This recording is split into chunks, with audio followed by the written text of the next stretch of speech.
Hey everybody, today we're going to talk about a common condition that we see in the clinic called plantar fasciitis. Plantar fasciitis refers to inflammation or pain on the bottom of the foot. When we look at the foot, on the bottom of the foot, we have 4 layers of muscle that all sit on top of this fascial layer called the plantar fascia. The fascia works to support the arch so that when we're upright and standing, the arch of our foot doesn't collapse.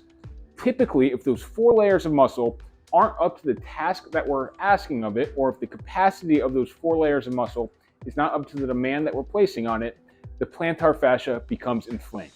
Anytime that we see the word itis when we're referring to an orthopedic condition, think inflammation.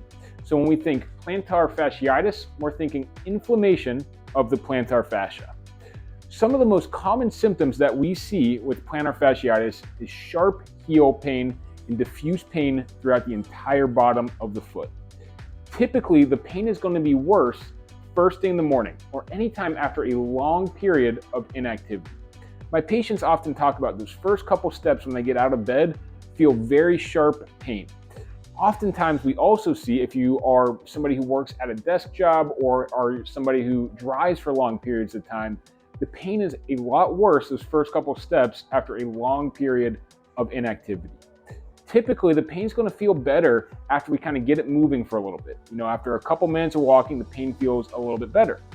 Oftentimes, that reaches a certain kind of breaking point, though, where if we spend prolonged time on our feet or prolonged time walking, that pain is going to kind of creep back in and it's going to become irritating again.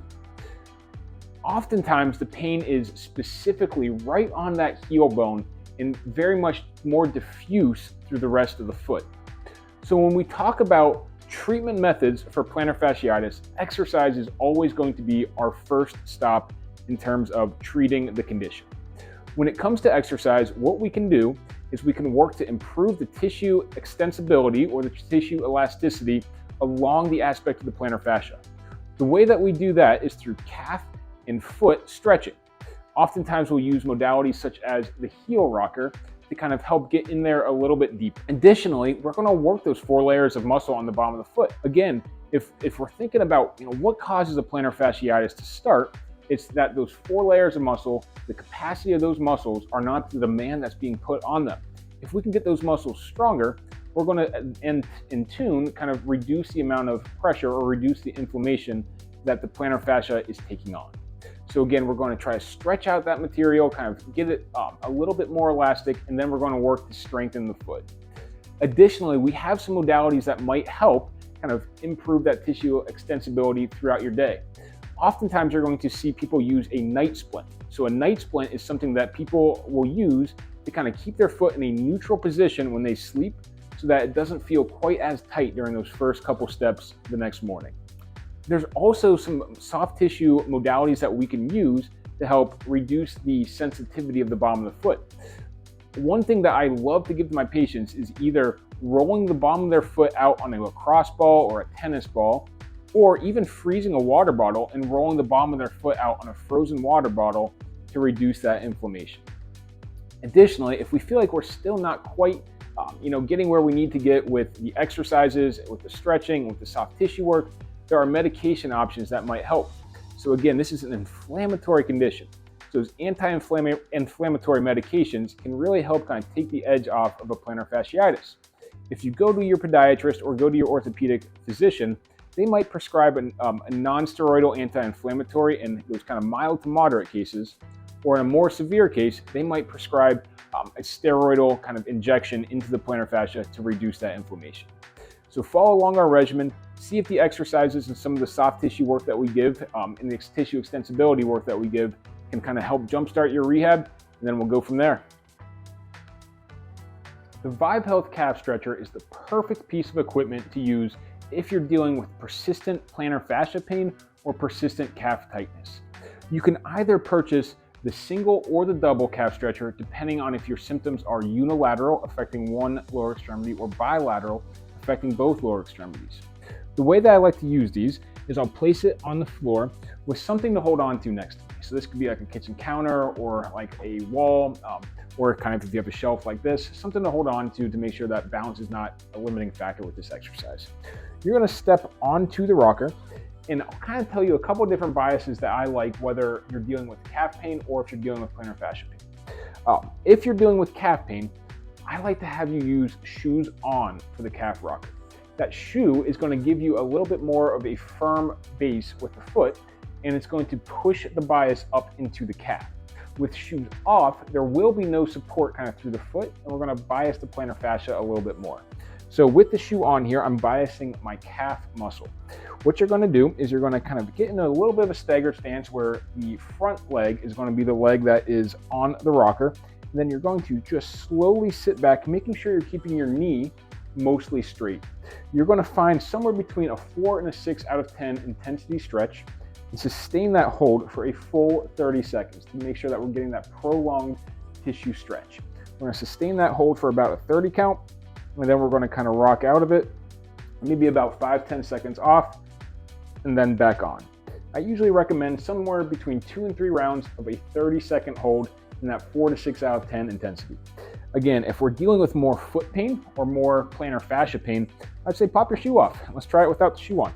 So without the shoe on, it's the same exact thing. So this time I'm making sure my heel is all the way flush against the end, and I'm just kind of sitting back. This is going to bias more in the foot. So if we have our shoe on, it's going to bias more in the calf. Shoe off, it's going to bias a little bit more in that middle of the foot. Both are great stretches for somebody dealing with plantar fascia pain or with calf tightness. So again, 2 to 3 rounds of about 30 seconds. If your symptoms are bilateral, Vive Health makes a great product that lets you stretch both at the same time, or the double calf stretcher. Again, both will be great pieces of equipment to kind of add to your arsenal if you're somebody dealing with consistent plantar fascia pain or calf tightness. Gentle soft tissue work is a really effective way at desensitizing the bottom of the foot if you're somebody who's dealing with plantar fasciitis. With the purchase of the Vive Health calf stretcher, they additionally are going to send a massage ball for the bottom of the foot. In addition to a massage ball, you can also use like a frozen water bottle or a lacrosse ball, but this massage ball is specifically kind of designed to kind of get at some of those pressure points on the bottom of the foot. So what you're going to do is you're going to place your massage ball on the ground. Start with it kind of at your heel. So I've got most of my weight off of the foot that's kind of using the massage ball. So most of my weight right now is on my right foot, probably about 75% of my weight. About 25% is going to be underneath my left foot. What I'm going to do is I'm going to do small or long, slow strokes along the bottom of my foot, kind of looking for some of those hot spots or looking for some of those pressure points. If I find a spot that's a little bit more achy, I'll kind of stop there and I'll do some shorter, quicker bouts on the bottom of that area. Typically, I'll go for about a minute straight, and I'll kind of pause when I find one of those hot spots. With plantar fasciitis, we're making sure that we're going all the way down to the heel and not just staying on the bottom of the arch, but we're going all the way down until we kind of find that almost like bony aspect of the heel to make sure that we're kind of scouring that whole area that might be a little bit sensitive. Typically, I'm going to go 2 to 3 rounds of about 1 minute. Again, those kind of long, like searching strokes. And then when I find one of those hot spots, I'll stay there for a couple quick, short bouts to try to desensitize that region. This next exercise is called toe splay to squeeze. So oftentimes I'll kind of show with my hand because it's a little bit harder to see like on a video of what the specific movements of this exercise are. But as if you're doing an open hand to a closed hand, we're going to do the same thing with your foot. So we're going to try to spread all the toes out as wide as you can, and then scrunch them up like you're making a fist with your foot. Okay, spreading all the toes out to making a fist with the foot. This is called splay, so we're splaying the toes, to squeeze, or squeezing the toes. A good set and rep scheme here is 2 to 3 rounds, 15 to 20 repetitions to try to work those foot intrinsic muscles. This is the seated plantar fascia stretch. What you're going to do is you're going to take a yoga strap, or you can also use a bed sheet, and you're going to put it around the very top of your foot, so kind of around the forefoot where the toes just kind of end. Then you're going to have your leg out straight, making sure that the leg that you're stretching, the knee is all the way straight. You're going to pull your foot back, so I'm pulling towards me, kind of get a stretch along that whole fascia of the lower extremity. The plantar fascia is one part of the fascia of the lower extremity. If we stretch it in this manner, we can kind of get a nice stretch along our whole fascial system of that lower extremity that is involved here. A typical dose is about 2 to 3 rounds of about 30 seconds. This is a seated plantar fascia stretch. This is the seated towel scrunch. What you're going to do is you're going to set up in your bare foot with your foot on top of the towel.